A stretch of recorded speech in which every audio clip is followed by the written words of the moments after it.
bij mijn laatste knuffels heb ik helemaal niet zoiets van oeh, dat is naar. Want daar ben ik nu aan gewend. En als ik dat dan weer een keer zo heb van zo, dat is echt eng. En dan denk ik, ja, dit is waarom ik het doe. Ja, dit is mooi.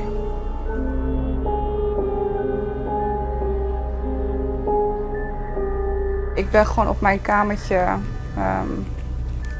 op mijn kleine kamertje in mijn huisje begonnen met kleien en ja, een beetje de horrorkant opgezocht. En toen op een gegeven moment had ik een beertje gekocht en ik wist dus niet wat ik daarmee moest. Ik dacht, nou, wat moet ik ermee?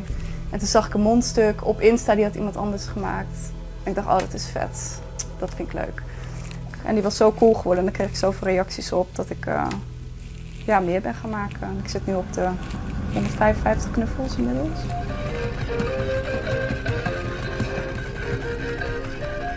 Met knuffels verwacht je altijd dat het iets heel erg schattigs is. En ik vind het juist leuk om daar juist een twist aan te geven dat het toch anders wordt.